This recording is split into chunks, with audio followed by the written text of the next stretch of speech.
Milyong pisong halaga naman ng illegal at droga nasawad sa magkakahiwalay na operasyon ng otoridad sa iba't ibang lugar sa Pilipinas.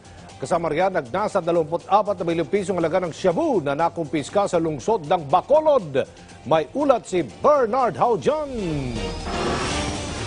Nasa mahigit 25.4 million pesos na halaga ng illegal na droga ang nakumpiska ng mga otoridad sa iba't ibang bahagi ng bansa.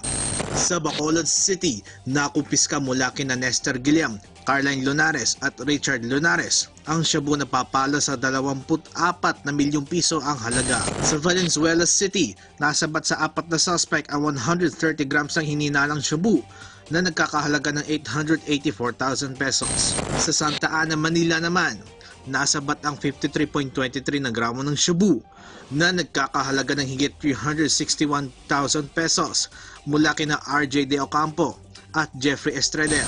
Sa Pasay City, na-recover ang nasa halos 70 na gramo ng shabu na higit sa 114,000 pesos ang halaga mula kina Rosario de la Cruz at Delphine de la Cruz.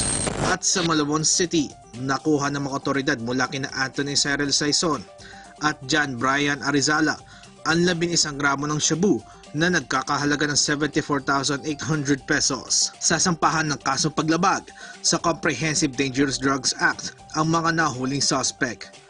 Bernard Haujan para sa Bayan.